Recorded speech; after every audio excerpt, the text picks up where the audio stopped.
우리 주 예수 그리스도 안에서 사랑하는 회중 여러분, 우리는 지난 몇 주간에 거쳐서 들어온 교리문답 설교는 지옥의 공포에 대해서 많은 생각을 하게 하는 말씀이었습니다.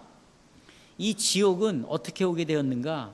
아담 안에서 고의적으로 불순종한 그 결과 우리가 받아야 할 하나님의 영원한 심판이 바로 지옥입니다.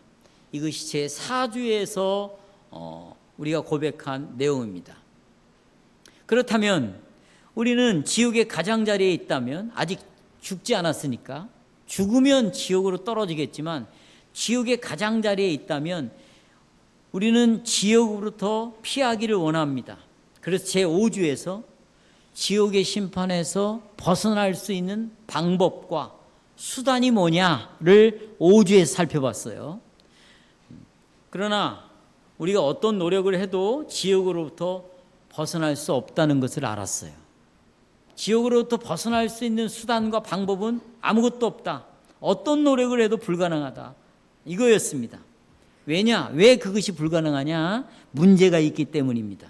어떤 문제입니까? 지옥에서 벗어나는 유일한 방법은 여러분과 제가 죗값을 지불하면 됩니다.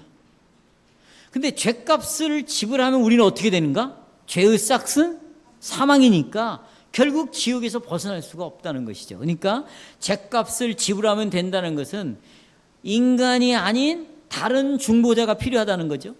다른 구원자가 우리에게 필요하다는 것입니다. 그래서 우리가 할 수 있는 것은 세리처럼 주님 나를 불쌍히 여겨주십시오. 나는 죄인입니다. 이거밖에 할 수 있는 것이 아무것도 없습니다. 이런 우리들에게 하나님은 자비를 베풀었습니다. 그게 지난주에 고백한 내용입니다. 하나님은 자비로우십니다. 그래서 삼위 하나님 중에 이격인 예수 그리스도 독생자를 하늘에서 땅으로 보내셨습니다. 그래서 하나님의 아들이 우리가 지불할 수 없는 죗값을, 그 아들이 유일하게 그 죗값을 지불해 주셨습니다. 그리고 그 십자가에서 예수 그리스도의 사역을 통해서 우리가 받아야 될 심판을 대신 그분이 받으시고 심판으로부터 우리를 구원해 주셨고, 또 그 그리스도 때문에 지옥으로부터 벗어나서 영원히 우리가 살게 되었습니다. 하지만 여러분, 우리만 지옥의 가장자리에 있는 것이 아닙니다. 전 세계 이 땅에 살고 있는 60억, 70억 인류 전체가 한 사람도 빠짐없이, 예외 없이 전부 지옥의 가장자리에 있다는 것입니다. 우리도 그랬었습니다. 왜냐하면 모두가 다 아담의 후손입니다. 아담 안에서 모두가 다 타락을 했고 지옥에 던져졌기 때문입니다. 하나님께서는 이런 잃은 자들을 위하여 잃은 자들을 구원하기 위하여 아들을 보내셨죠. 그러면 여러분, 구원하기 위해서 예수를 보냈는데, 그러면 모든 사람이 아담 한 사람 때문에 멸망했다면 새로운 아담이 이 땅에 왔습니다. 두 번째 아담, 두 번째 사람. 그런데 이 사람은 참 하나님이면서 참 사람이시죠. 이 예수 그리스도가 오셨는데, 바로 예수 그리스도를 통해서 그러면 모든 사람들이 다 구원을 받습니까? 모든 사람을 위하여서 예수님이 죗값을 지불했습니까? 모든 사람을 위해서 예수님이 죽으셨습니까? 그래서 모든 사람들이 다 구원을 얻을 수 있는 것입니까? 아니면 이 구원이 모든 사람에게 주어지지 않는 거라면 누가 그러면 구원을 얻을 수 있다는 말입니까? 이것이 오늘 7주에서 우리에게 가르치고자 하는 내용입니다. 저는 다음과 같은 주제로 설교를 요약합니다. 무한하신 자비로 지옥으로부터 일부 사람들을 구원하시기를 하나님은 기뻐하셨다. 모든 사람을 구원하는 것을 기뻐하지 않았어요. 일부를 구원하는 것을 기뻐하셨다. 그러니까 우리가 늘 도르토에서 배웠지만 하나님은 여러분을 사랑하십니다. 이 표가 성경에서 아주 벗어난 표다. 그러니까 누구든지 와서 이 복음을 듣고 누구든지 구원을 얻어라. 이것은 성경은 전혀 맞지 않는 얘기입니다.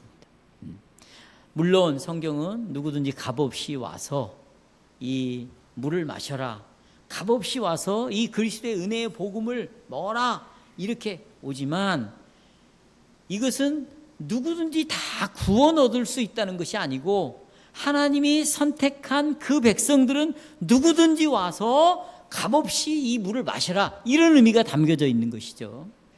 저는 이 주제를 가지고 세 가지를 말씀드립니다. 이 구원이라는 것은 하나님의 주권적인 선택에 의해서 이루어집니다.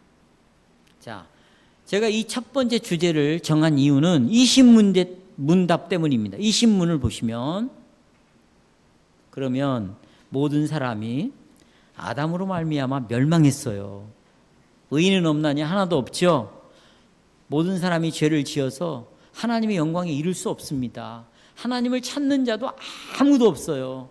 그러니까 모든 사람이 다 아담으로 멸망 가운데 있는 것이죠. 그렇다면, 그런 논리라면, 그러면 모든 사람들이 예수님이 오심으로 다 구원을 받습니까? 이 질문 아니라는 것입니다. 이 답은 모든 사람이 예수 그리스도에 의해서 다 구원을 받는 것이 아니라는 것입니다. 자, 이 근거를 성경에서 또 한번 찾아봐야 돼요. 성경으로부터 이 동일한 대답을 우리가 찾을 수가 있어요. 마리아가 아이를 낳을 때가 됐죠. 천사가 마리아의 남편 요셉에게 찾아왔습니다. 마태복음 21장입니다. 자, 보십시오. 아들을 낳으리니 이름을 딱 지어주죠. 천사가 이름을 예수라 하라. 그 예수 뜻이 뭔가? 이는, 그 뜻은 그가 자기 백성을, 밑줄 치세요. 자기 백성을 저희 죄에서 구원할 자이심이라. 예수라는 뜻은 자기 백성을 저희 죄에서 구원한다. 이게 예수라는 이름입니다.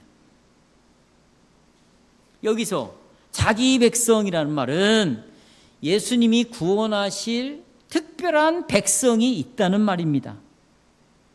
이 말은 다른 말로 말하면 예수님이 구원할 자기 백성과 구원하지 않을 백성이 있다는 것입니다. 이 말은 자기 백성은 예수님의 소유고 자기 백성이 아닌 사람은 예수님의 소유가 아니라는 말이에요. 자기 백성이라는 걸 이렇게 우리가 설명할 수 있어요. 또 요한복음 17장에 보면 예수님이 대제사장으로서 이런 기도를 드렸습니다. 1절 보시죠. 17장 1절. 예수께서 이 말씀을 하시고 눈을 들어 하늘을 우러러 이르시되 아버지여 때가 이르렀사오니 아들을 영화롭게 하사 아들로 아버지를 영화롭게 하시옵소서. 2절 여기 밑줄 치세요. 아버지께서 아들에게 주신 모든 사람에게, 여기 그냥 모든 사람이 아닙니다. 아들에게 주신 모든 사람에게 영생을 주게 하려고 만민을 다스리는 권세를 아들에게 주셨음이로소이다. 이 문장을 한번 잘 보세요. 예수님은 분명히 모든 사람에게 영생을 주시기 위해서 오셨어요. 하지만 세계 60억 인구를 다 구원시키기 위하여 대한민국에 있는 모든 사람들을 예수 그리스도가 구원시키기 위하여 이 땅에 오신 것은 아니라는 말입니다. 예수님 6절에서 다시 17장 6절에서 반복해서 말씀하십니다. 내가 세상 중에, 세상에 많은 사람들이 있지만 아버지께서 내게 주신 자들에게만 아버지의 이름을 보여줬다, 알려줬다. 예수님은 아버지께서 자기에게 주신 자들과 그렇지 못한 자들이 있다는 거예요. 지금 내게 주신 자들이 있고 내게 주지 않는 자들이 있다는 거예요. 세상이 있고 세상 중에 예수님에게 주신 사람이 있다는 거예요. 그렇다면 예수님의 구원은 아버지께서 주시지 않는 세상 사람들을 위하여 죽은 게 아니라는 거예요.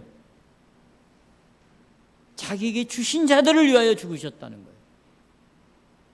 그러니까 예수님께서 구원하실 사람들은 모두가 아니라 제한된 수만 구원할 사람이라는 것입니다. 특별히 아버지께서 예수님에게 주신 사람들, 그 사람들만 구원한다는 거예요. 자, 또 17장 9절 보세요. 예수님은 이렇게 말했습니다. 내가 그들을 위하여 비옵나니, 그들, 아버지께서 나에게 주신 자들, 자기 백성을 위하여 기도한다는 거예요. 그러니까 예수님의 기도는 모든 사람들을 위하여 기도하는 게 아니에요.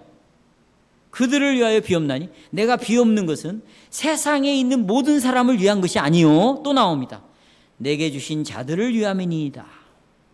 그들은 아버지의 것입니다.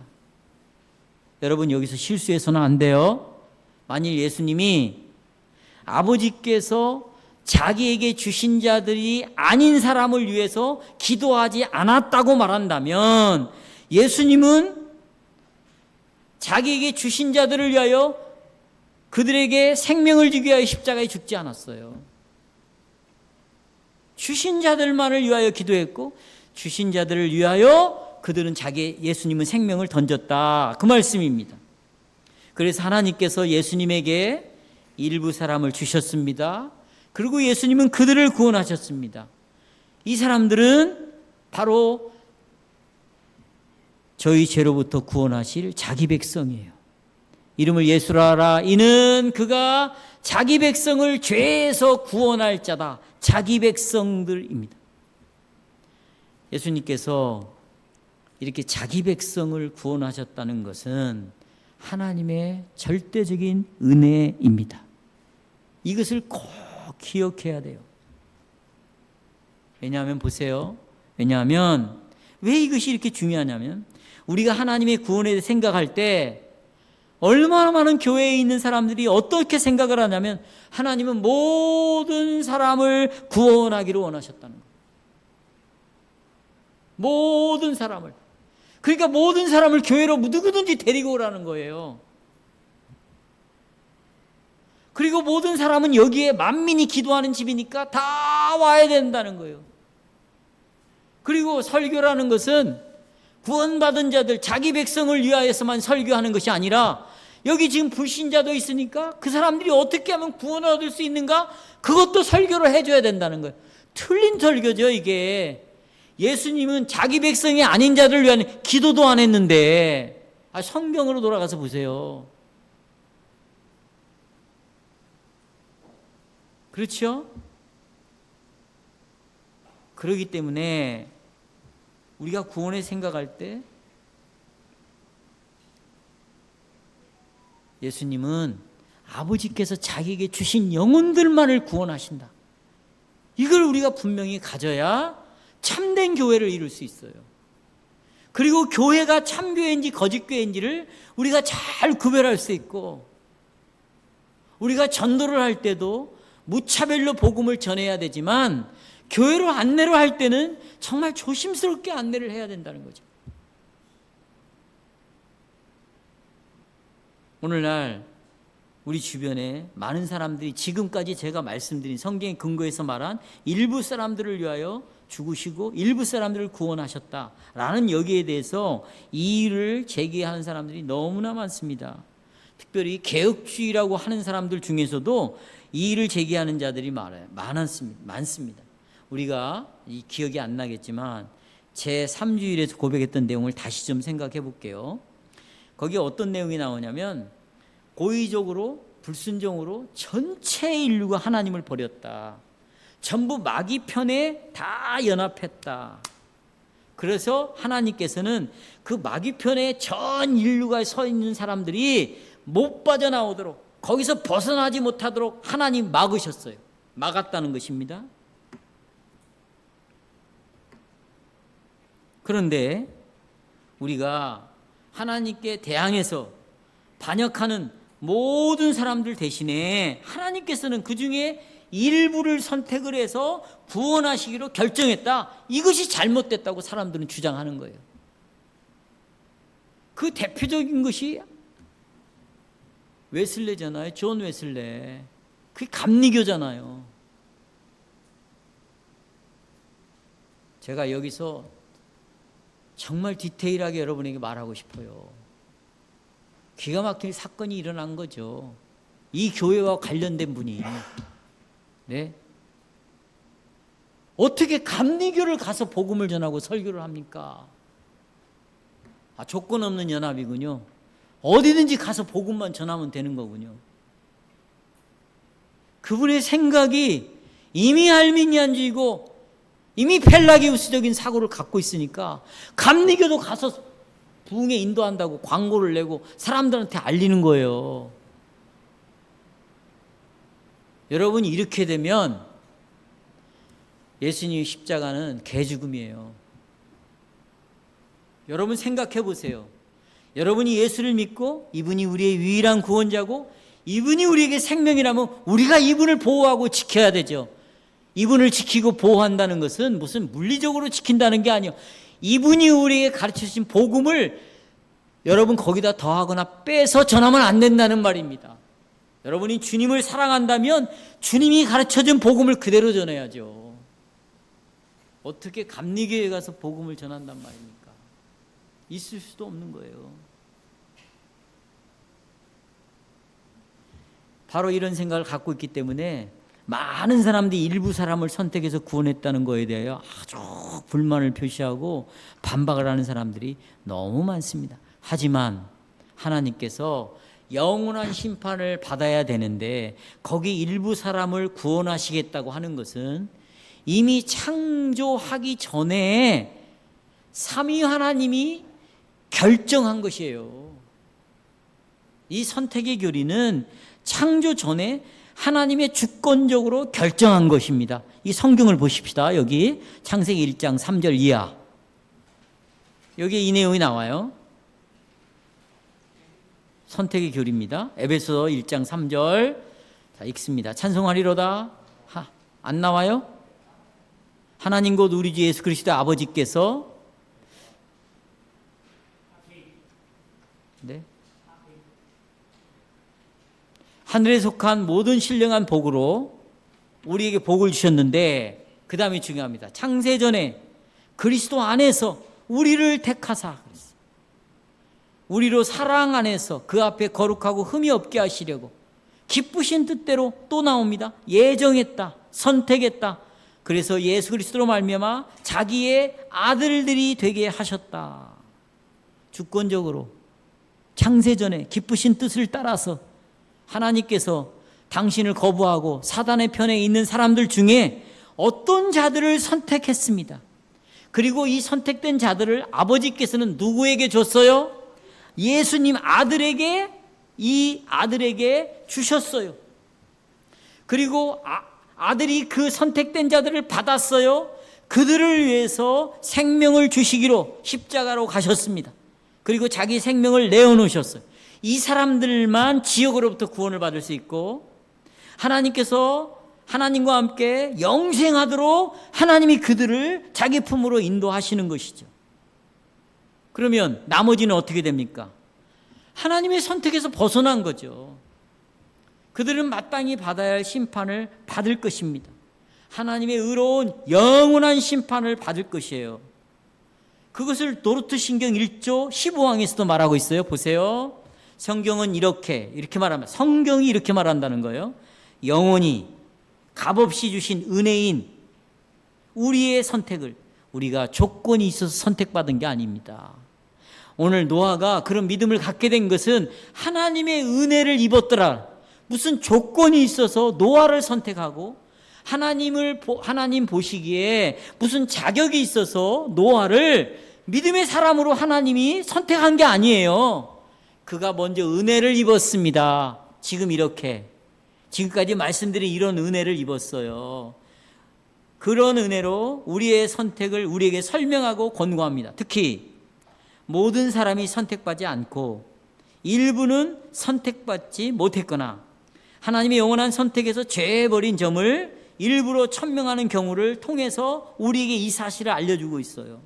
그러니까 일부, 우리 모두는 태어날 때부터 너희 아비는 마귀라 그랬잖아요. 마귀 편에 우리는 다 서 있었어요. 모든 인간은. 근데 일부를 하나님이 빼앗아 온 거예요. 그리고 하나님의 기뻐하신 뜻을 따라 자비를 따라 우리를 빼앗아 오셔서 우리에게 구원을 주신 것은 이건 하나님의 놀라운 은혜로밖에 설명할 수밖에 없습니다. 여기에 우리의 위로가 있습니다. 그렇다면 여러분, 하나님께 생명을 주시기로 선택했다면 그 선택된 자들을 누구도 손댈 수가 없는 거예요. 누구도 무너뜨릴 수가 없어요. 그들을 교회로 불렀습니다. 그러면 이 교회는 절대로 누구도 이 교회를 무너뜨릴 수가 없는 거예요. 물론 교회는 선택된 사람만 있는 게 아니에요. 우리는 누가 선택된다는지 이제 조금 이따 말씀드리겠지만 누군지 알 수 없어요. 하지만 선택된 자가 교회 안에 있다면 이 선택된 자를 하나님이 선택했다면 누구도 하나님의 교회를 파괴시킬 수가 없어요. 파괴시킬 수가 없습니다. 그러나 성도 여러분, 자 이제 제가 그 다음에 말씀드리려고 하는 것이 이제 있는데, 그러면 여러분, 우리가 하나님께서 우리를 선택했는지 선택하지 않았는지 어떻게 알아? 내가 선택받았는지 선택받지 않았는지 어떻게 알아요? 우리 가족이, 내 남편이, 내 아내가 선택받았는지 안 했는지 어떻게 알 수 있습니까? 분명히 계시록 13장 8절, 17장 8절을 보십시오. 하나님께서 선택된 자들의 이름을 기록한 생명책을 하나님은 지금 가지고 있다고 그래요. 그렇죠? 있죠? 생명책에 거기에 선택된 자들의 이름이 기록되어 있대요, 안 되어 있대요? 두 군데서 말하고 있어요. 그러면 여러분, 계시록에서 생명책에 기록된 이 선택된 자들의 이름을 그러면 우리가 어떻게 알 수 있어요? 어떤 사람은 천국에 들어갔더니 아무개 목사는 생명책에 이름이 없더라. 이건 다 구라입니다. 사기. 우리가 어떻게 천국을 갔다 옵니까? 예? 예수님도 그러지 않으셨는데. 아니 자기가, 여러분, 올라갔다 왔다 갔다 할 수 없어요. 근데 가봤더니 뭐 생명책에 이름이 있다는 둥 없다는 둥, 이건 전부 사기입니다. 그럴 수가 없어요. 그런데 그러면 거기에 분명히 구원받은 자의 이름이 있다는데 어떻게 알 수 있죠? 방법은 하나입니다. 여러분과 제가 하나님 나라에 올라가서 생명책을 열어보고 오면 되는 거예요. 근데 그럴 수가 없다는 것입니다. 없어요. 왜? 왜 그럴 수가 없는가? 하나님께서는 생명책에 적어두신 선택받은 자의 이름과 버림받은 자의 이름을 이 땅에 있는 누구에게도 알려주시지를 않았어요. 아무에게도 알려주시지 않았어요. 근데 우리가 그 이름을 어떻게 한단 말이에요? 그러니까 우리는 누가 선택받았는지 버림받았는지를 아무도 몰라. 궁금하지요? 그러니까 여기에서 잘못된 교리를 계속 만들어내는 거예요. 이렇게 두 가지로. 이런 생각. 만일 이렇게 말하는 거예요. 내가 선택됐다면, 내 자식이 선택됐다면 어떻게 살든지 무슨 짓을 하든지 아무 문제가 안 된다는 거예요. 왜? 선택된 자는 반드시 누가 구원할 거니까, 하나님이 구원할 거니까 염려하지 말아라. 이런 마귀의 신학을 만들어내는 거예요. 이건 마귀의 신학이라는 거예요. 내 자식이 지금 세상에서 이렇게 살아도 그는 분명히 선택받은 사람이다. 그러니 언젠가는 돌아온다. 이런 것을, 성경에도 없는 것을 막 이야기하고 다닌다고. 또 한 사람, 내가 선택받지 않았다면, 그래 생명책 기록이 안 됐다면, 내가 이 땅 위에서 아무리 열심히 기도를 하고 내가 주를 위해서 아무리 헌신봉사를 해도 나는 마침내 어떻게 구원을 받을 수 없다. 그러니까 자기 마음대로 또 사는 거예요. 선택됐으니까 자기 마음대로 살아도 구원을 얻을 것이고, 선택됐지 못했으니까 내 마음대로 살아도, 내가 주님을 위해 살아도 나는 구원을 받지 못하고. 새벽 2시예요. 따르릉 전화가 왔어요. 목사님, 내가 죽기 전에 목사님하고 마지막 통화를 하고 죽고 싶다고 했어요. 그것이 한강입니다. 한강. 사지가 떨린다는 것이 이런 거구나. 뭡니까? 저는 선택받지 못했습니다. 이 사람은요, 장로의 아들입니다. 이 장로님은 어느 교단의 신학교의 총수예요. 그런데 자기의 삶을 보니 이 사람은 직장을 끝나고 기도원이 따로 있어요. 기도굴이 따로 있습니다. 그 도시에. 그 유명한 굴이에요. 내가 누구 말하면 다 아니까. 거기 가서 매일 저녁에 기도를 하고 집으로 퇴근하는 사람이에요. 근데 그가 끊지 못하는 죄가 하나 있었어요. 자기는 선택받지 못했다고 결론을 하고 한강에 가서 마지막 죽으려고 작정을 하는데, 내가 전화에다 뭐라고, 야! 저는 아주 그때 그런 목사였어요. 야! 네가 하나님이냐? 선택은 누구만 하는데 네가 어떻게 알아? 나도 몰라. 빠져 죽어라 그랬어. 내가 엉엉 우는 거예요. 목사님 저 좀 살려주세요. 살려주세요. 그래, 살자. 그리고는 성경 공부를 열심히 해서 이 교리를 알게 되었어요.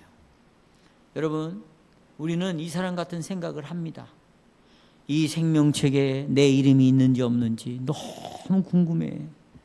내가 이름이 여기 있다는 것을 안다면 정말 위로를 받을 텐데, 그렇지 않다면 뭐지? 나는 내가 이렇게 열심히 무슨 문제가, 이런 의미가 있을까? 성도 여러분, 우리는 생명책에 자기 이름이 기록되어 있는가 없는가 하는 이 문제가, 이건 우리가 할 수 없는 일, 우리의 일이 아니다, 우리의 영역이 아니다. 이것을 분명히 믿고 있어야 돼요. 이건 우리의 영역이다 아니다? 예. 따라서 우리가 내 이름이 생명책에 기록되어 있는지 기록되지 않는지에 따라서 우리의 행동을 결정해서는 결코 안 된다는 것입니다. 이건 정말 어리석은 사람이에요. 자, 이제 성경을 보십시다. 신명기 29장 29절. 이런 생각이 얼마나 어리석인 것인가 알게 될 것이에요. 이건 정말 유명한 말씀입니다. 아주 중요한 말씀이에요. 여기 감추어진 이름 밑줄 치세요. 우리 하나님 여호와께 속한 것이다. 하나님만 알 수 있는 것이다. 감추어진 것은 하나님께 속한 것. 그 다음에 나타난 일이 있다. 다 알려진 일이 있다. 이것은 영원히 우리와 우리 자손에게 알려졌는데, 왜냐하면 이유는 우리에게 이 율법의 모든 말씀을 행하게 하려 하심이라. 여기 보세요. 이 구절의 요점이 무엇입니까? 잘 보십시오. 감추어진 일은 하나님의 일이고 나타난 일은 우리 인간들의 일이라는 것입니다. 그러니까 하나님께서 우리에게 생명책에 기록된 이름을 감추었어요, 알려줬어요? 감추었으니까 이건 누구의 일? 하나님의 일이라 그 말이에요. 내가 선택되었는지 안 되었는지 하나님 말씀하지 않으셨어요. 계시하지 않으셨어요. 성경에 그렇게 말하지 않았어요. 감추어진 일은 하나님의 일이고 우리의 일이 아니다는 거예요.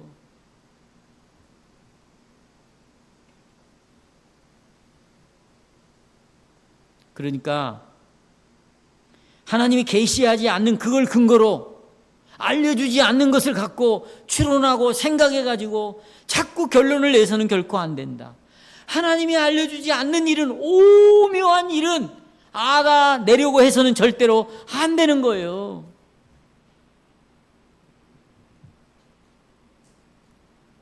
이게 바로 하나님의 주권적으로 우리를 선택한 내용의 핵심이에요. 두 번째로, 하나님의 은혜로운 언약에 대해서 좀 생각을 해보겠어요.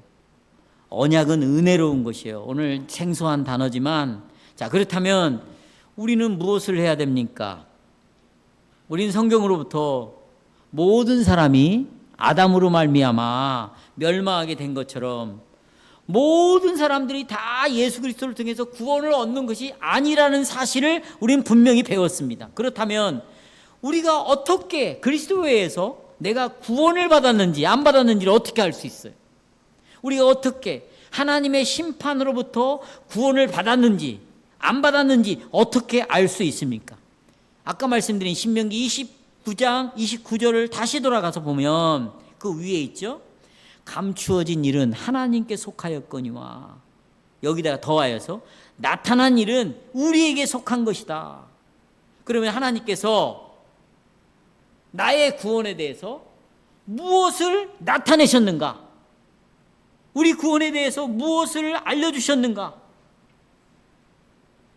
이걸 우리가 알아야 되겠죠. 예? 선택은 감춰진 일이고 생명책에 이름이 기록된 건 감춰진 것이라면 내가 받은 구원에 대해서 하나님이 알려준 것이 있는가? 그걸 우리가 찾아내야 되지. 알려준 것이 있어요. 그게 뭐냐? 언약이라는 것을 알려주셨어요. 따라서 언약. 우리는 그래서 언약 백성이 된 거죠. 그러면 이 언약이 뭔가? 여러분 어렵지 않아요. 창세기 17장을 보면 이 언약의 내용을 알 수 있습니다. 여러분 아브라함은 죄인입니다. 아담의 타락으로 아브라함도 타락해서 네가 먹는 날엔 죽으리라 아담에게 죽음이 온 것처럼 아브라함도 죽음이 왔어요. 하나님의 심판과 저주가 왔습니다. 지옥의 가장자리에 있게 되었어요. 그런데 하나님께서는 아브라함을 내가 너를 심판하겠다 이런 말씀을 하시지 않았습니다. 대신에 17장 7절 심판을 말한 게 아니라 언약을 맺었어. 언약. 내가 내 언약을 하나님의 언약입니다. 내 언약을 나와 너 아브라함 너 대대 후손 네 자식들 사이에 세워가지고 영원한 언약을 삼고 그리고 중요합니다. 너와 내 후손에 뭐가 된다? 이게 언약의 핵심입니다.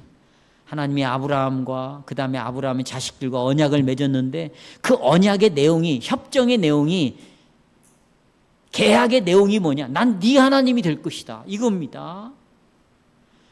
하나님께서 아브라함과 맺은 언약은 계약을 맺은 거예요. 협정을 맺었어요. 하나님께서 지옥에 떨어져야 할 죄인인 아브라함과 맺은 협정은 뭔가? 8절에 또 나옵니다. 8절 나는 뭐가 된다? 너의 하나님이 될 것이다. 그러니까 하나님 맺은 언약은 아브라함을 지옥으로 떨어뜨리는 것이 아니라 내가 너에게 생명을 주겠다. 구원해 주겠다. 지옥으로 건져주겠다. 구원을 주시겠다. 아브라함에게 약속한 거예요. 그러니까 이 언약 안에는 여러분 우리가 알 수 있는 것이 들어있어요? 없어요? 들어있는 거예요. 그게 뭐예요? 나는 너의 하나님이 되겠다. 그 말은 하나님이 내가 너를 구원해내겠다. 이걸 알려준 거예요. 뭘 통해서? 언약을 통해서 알려준 것이에요. 그래서 하나님은 아브라함을 원수로 대하는 것이 대신에 마귀의 자식으로 대하는 대신에 친구로 대하셨어요. 또 아브라함의 방패가 되어주신다고 했어요. 이 내용을 신약에서는 뭐라고 말하냐? 하나님은 아브라함의 아버지가 되어주신대요. 아브라함은 아버지의 뭐가 돼요? 자녀가 되는 거예요. 그러면 여러분 자녀는 아버지로부터 상속을 받잖아요. 유산을 상속받아요. 땅을 줍니까? 돈을 줍니까? 하나님이 가지고 있는 재산이 뭐예요? 구원이에요. 영생이에요. 죄사함이에요. 아들이 아버지의 재산이 예수 그리스도가 아들을 주겠다는 거예요. 구원을 주겠다는 거예요. 은혜를 베풀겠다는 거예요. 자, 하나님이 아브라함의 아버지고 아브라함이 그 아버지의 자녀라면 아버지의 것을 자녀인 아브라함이 상속을 받겠다. 이렇게 따라서 약속해 주셨다. 예. 그리고는 내가 너에게 이런 것들을 주겠다고 약속한 걸 절대 잊어버리면 안 된다. 그리고는 보세요. 남자의 성기에다가 끝을 잘라라. 할례를 행했어요. 그래서 볼일을 볼 때마다 확인을 하는 거예요. 아, 하나님은 나에게 약속해 주셨지. 먼저 이분은 나의 아버지가 되시고 나는 그분의 자녀가 되지. 그래서 아버지로부터 아버지가 갖고 있는 모든 것들을 내가 상속받는 자가 되지. 계속 확인하고 또 확인하고 또. 왜?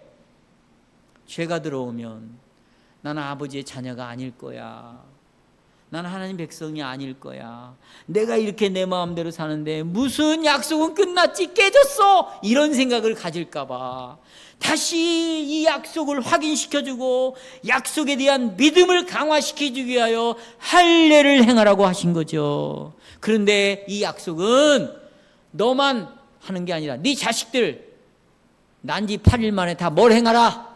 할례를 행하라. 할례를. 그리고 네 자식들에게도 내가 약속을 반드시 이룬다. 이 할례를 볼 때마다 약속을 상기시키고 약속을 고백하게 만들고 약속을 끝까지 믿고 의지하도록 계속 가르쳐줘라. 근데요, 재미난 일이 일어났어요. 그래서 다음으로 아브라함이 이삭을 낳죠. 그리고 이삭이 두 아들을 낳았어요. 하나는 에서와 누구? 야곱을 딱 되었을 때 아버지 이삭과 그의 어머니 리브가가 두 쌍둥이잖아요. 발뒤꿈치 잡고 나왔으니까 에서와 야곱을 딱 앉혀놓고 너희는 불신자들과 다르다. 너희들은 하나님의 자녀다. 너희들의 하나님은 너희들의 아버지야. 너희들은 하나님의 자녀야. 그러니 자녀답게 살아야 된다. 계속 가르쳤습니다. 그리고 너희들은 하나님으로부터 아버지 이삭이 상속을 받았다면 구원을 얻을 수 있어. 영생을 얻을 수 있어. 계속 하나님이 주시겠다는 약속을 에서와 야곱에게도 가르쳐 주셨어요. 자, 지금 수천 년이 지났어도 달라진 것은 아무것도 없습니다.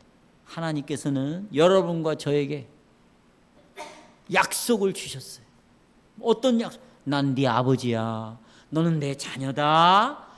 아버지인 내가 너희를 구원한다. 죄를 용서한다. 아들을 통해서 그 아들이 모든 진노와 심판을 다 당했다. 아들만이 너에게 영원한 생명을 준다. 이런 것들을 계속해서 여러분과 저에게 약속으로 주셨어요. 우리가 자식을 낳았어요. 그러면 이 자식에게 우리도 이 약속이 자녀들에게도 주어졌다는 걸 계속 가르치는 거죠. 그 표시로 이 약속을 주신다는 표시로 여러분과 저도 세례를 받았고, 할례가 세례로 바뀌어졌으니까 세례를 받았고 우리의 자녀들도 다 동일하게 세례를 받았어요. 비록 우리가 지옥의 끝자락에 있는 것처럼 느껴질지라도, 비록 우리가 연약해서 자빠지고 넘어지고 쓰러진다 할지라도 하나님 우리에게 표시를 줬어요. 세례. 우리를 인쳤어요. 세례. 그 안에는 하나님의 약속이 들어있어요. 아버지 약속. 그래서 우리와 우리 자식들의 미래는 지옥이 아니라 하나님 나라예요. 죽음이 아니라 생명입니다. 심판이 아니라 은혜지요. 그리고 우리를 계속해서 약속은 위로를 해가는 거예요. 위로를. 뭘 해준다고요? 계속 약속이 위로를 해주는 거예요. 약속이. 내 감정이나 느낌이 우리를 위로해 주는 게 아니에요. 내게서 일어나는 뭐가 위로를 해주는 게 아니에요. 하나님이 주신 이 약속을 볼 때마다 위로가 되는 거예요.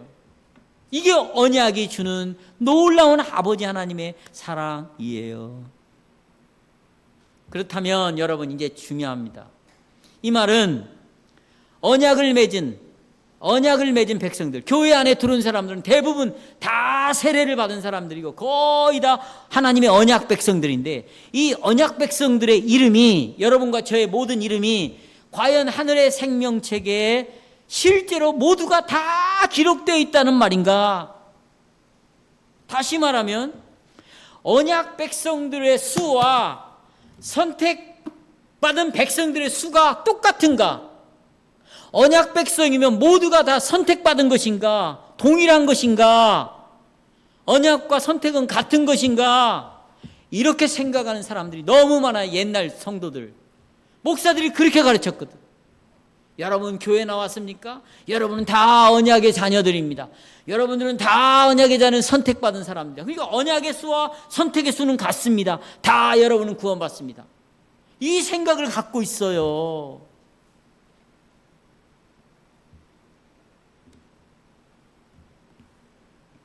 중요합니다. 성도들 여기를 집중하십시오. 이삭은 에서와 야곱 두 아이에게 하나님의 약속을 계속 가르쳤습니다. 우리가 심판받아야 죽어야 되고 따먹으면 정령 죽으리라. 우리의 조상, 우리 할아버지가 이렇게 죄로 말미암아 죽었다. 그런데 하나님이 그를 구원해 줬다. 우리에게도 찾아오셔서 우리의 하나님이 아버지가 되시고 우리가 자녀가 되었다. 이런 약속을 주었다. 다 약속을 받았어요. 그러니까 에서도 약속을 받고 야곱도 약속을 받았어요. 그러니까 다 선택받아서 그 이름이 생명책에 기록되었다고 말해야 됩니까? No.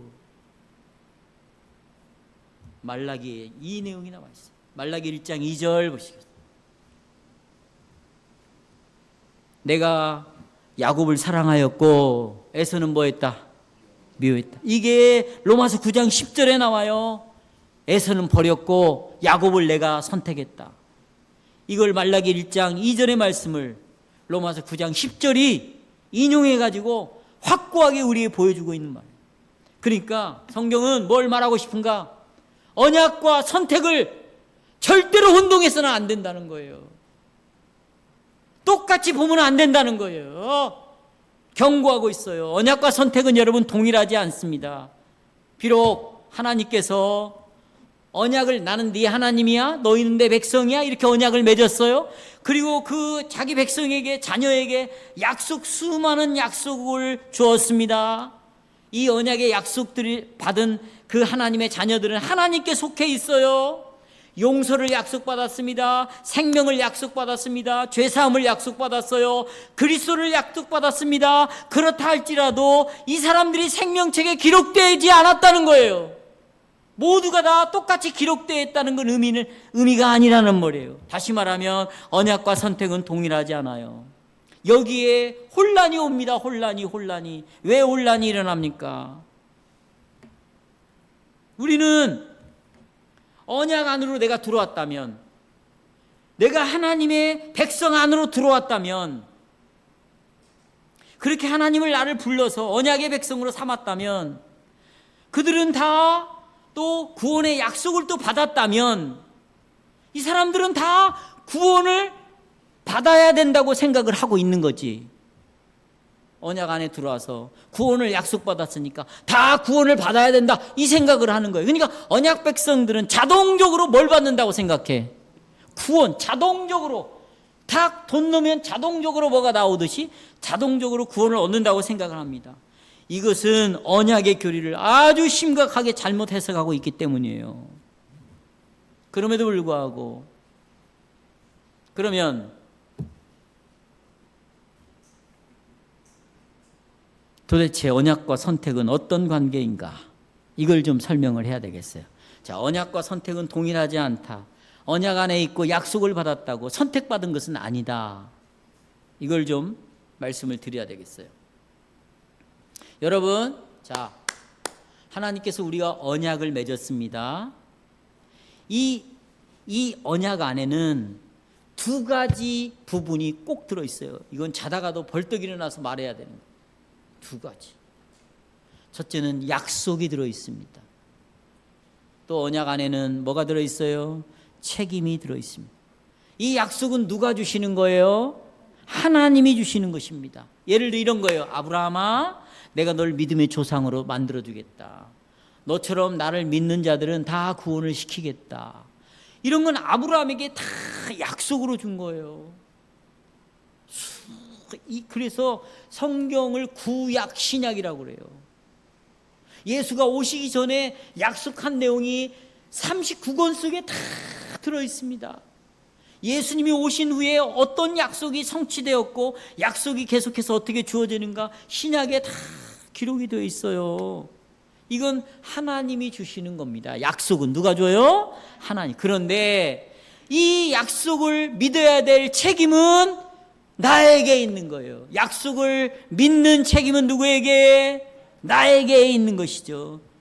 그 책임이 뭡니까? 하나님의 약속을 믿음으로 뭐 해야 돼? 받아들이는 것입니다. 내가 오늘 청년부들에게 설명했죠. 들어보십시오. 제가 여러분 어떤 사람이 건설업을 하는 사람인데 건물을 지었어요. 잘 지었어요. 그런데 이 모든 건물을 짓는데 들어가는 돈이 10억, 딱 10억이 나왔어요. 그래서 이 건물주에게 10억이 들어갔습니다. 계약한 대로 10억을 주세요. 그러니까 이 건물주인이 뭐라고? 내가 지금 현찰이 없다. 정확하게 3개월 후에 몇 날 며칠에 내가 어느 은행에다가 이 10억을 저축해 놓겠다. 적금을 해 놓겠다. 그러니 3개월 후에 그 은행에서 이 돈을 찾아라라고 하나의 증명서를 하나 줬는데 그게 뭐라고 그러냐면 어음이라고 말하는 거예요. 뭐라고요? 그걸 유가증권이라고 말해요. 그러니까 안에는 돈을 10억을 주겠다는 약속이 들어있어요. 그런데 이 수표를 받아가지고 호주머니에 넣습니다. 이걸 중요하게 생각하지 않았어요. 이 약속을. 10억짜리 약속인데. 그러다가 세탁기에 넣어버렸어요. 이 종이가 떡이 돼버렸네. 그럼 어떻게 되는 거예요? 끝나는 거지. 10억짜리 수표를, 수표를 분명히 주었습니다. 그렇다고 여러분은 지금 현금으로 10억을 받은 것입니까? 10억을 받았어요?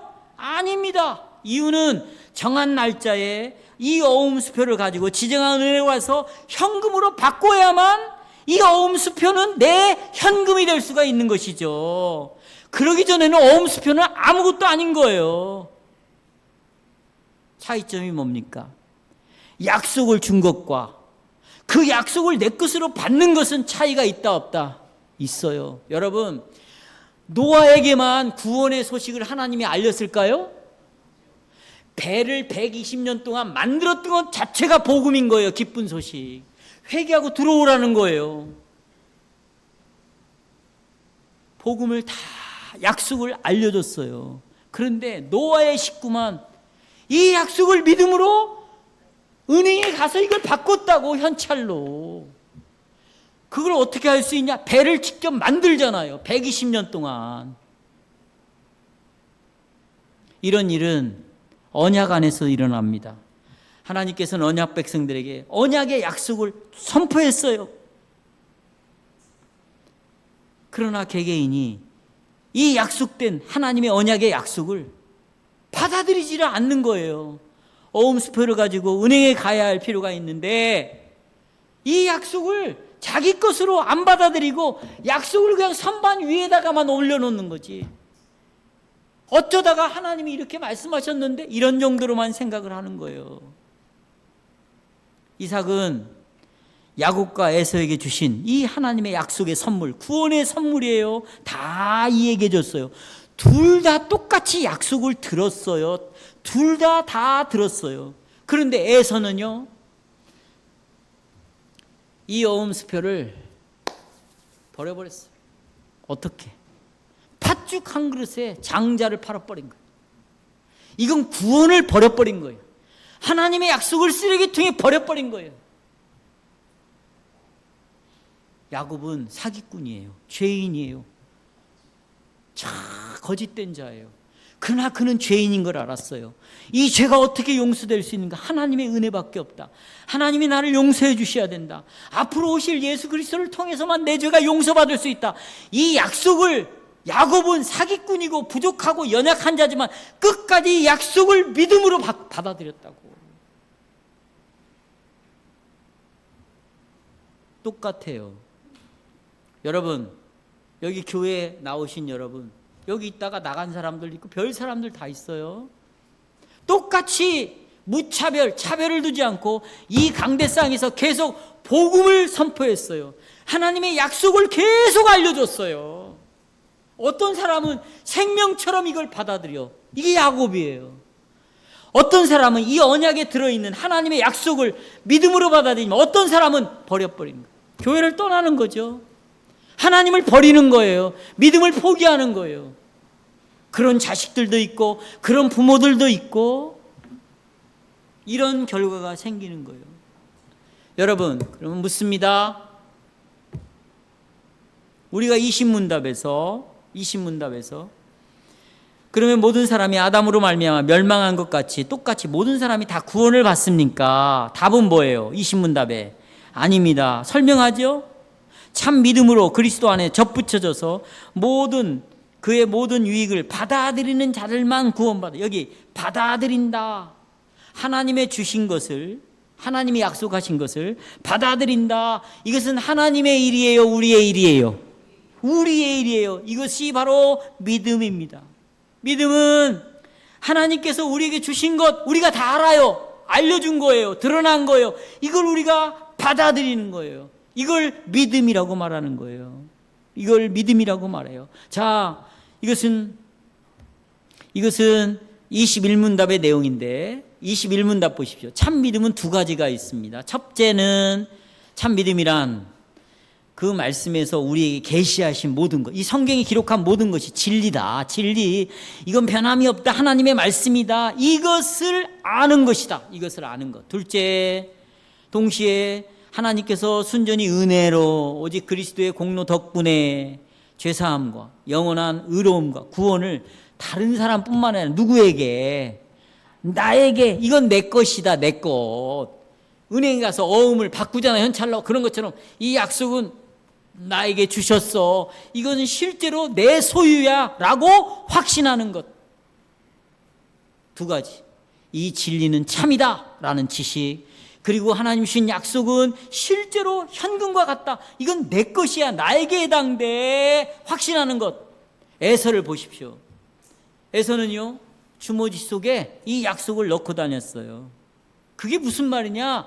주머니 속에 넣고 다녔어. 주머니 속에 있는 약속을 자기 것으로 받아들이지 않았다는 것입니다. 않았다는 것입니다. 에서는 받아먹지 않았어요. 하나님의 선물을 우습게 알았어요. 어떻게 될까요? 죽어서 하나님 심판대 앞에 서게 되는 것이죠. 에서는 믿음이 없었어요. 에서는 언약 안에서 하나님이 주신 이 약속을 선물로 받아들이기를 포기했어요.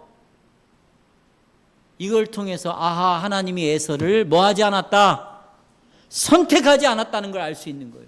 선택은 하나님만 알 수 있는 일이고, 언약은 우리에게 알려준 것인데, 우리의 알려준 것을, 약속을 믿음으로 받아들이는 걸, 눈에 보이는 걸 통하여 아, 하나님이 알려주지 않은 선택받았구나는 걸 알 수 있는 거예요. 보여져야지 믿음이. 그렇죠? 그런데 야곱은 그렇지 않았어요. 야곱은 정말 이 약속을 끝까지 믿음으로 받아들였어요. 하나님 그의 영생을 주식으로 선택을 한 거죠. 여러분, 자, 선택은 누구의 일이고, 그 다음에 언약은 누구의 일이고, 그러면 하나님의 약속에서 반응하는 건 누구의 일이고, 우리의 일이고, 그 반응에 따라서 아, 이 사람이 생명책에 기록이 되어 있구나. 반응에 따라서 이 사람은 아직 생명책에 기록이 되어 있지 않구나. 이건 죽을 때까지 몰라. 왜? 이 사람이 참 믿음으로 받아들이지 않다가 나중에 가서 회개하고 돌아오고 믿음으로 받아들인 사람도 많아요. 그때까지 기다려봐야지. 판단할 수는 없지만 현재 스코어 우리는 알 수 있다. 지금은 알 수 있는 거죠. 바로 이렇게 생명책에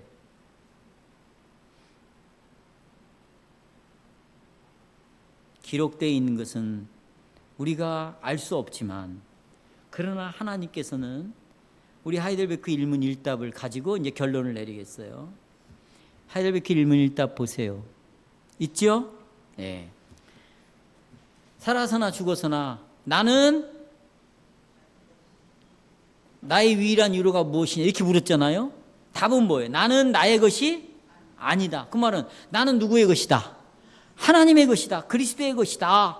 이건 하나님이 언약으로 그렇게 우리에게 말씀해 주셨어요.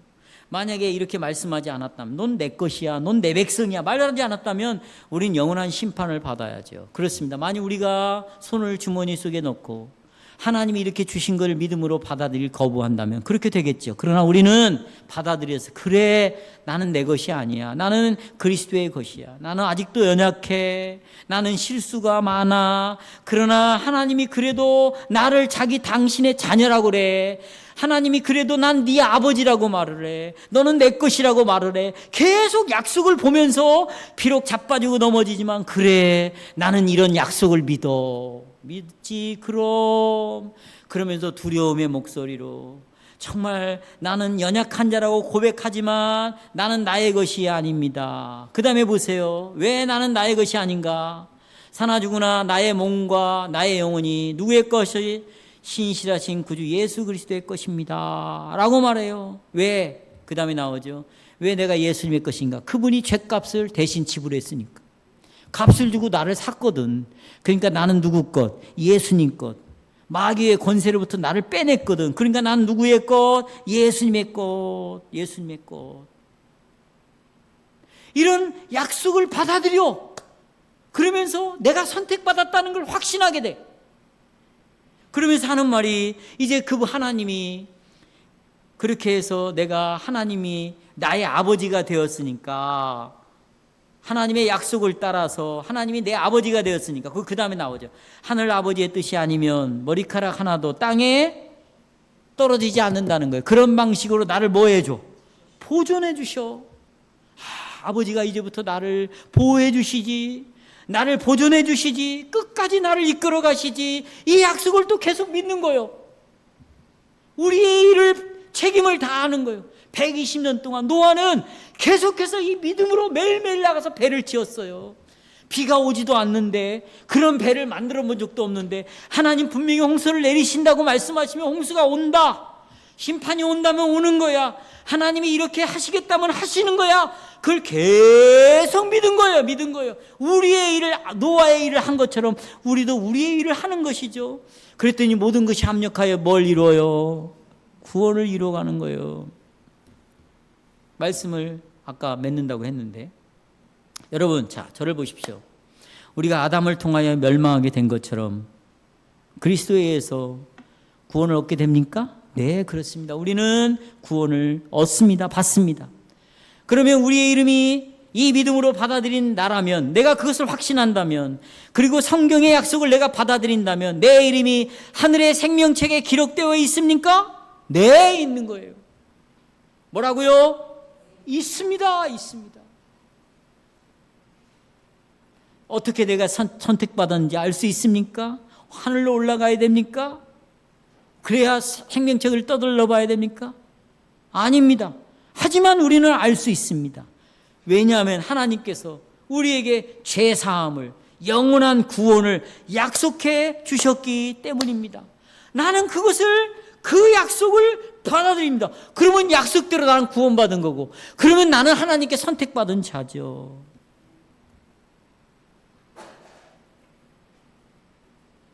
이런 하나님께 영광을 돌리시기를 바랍니다.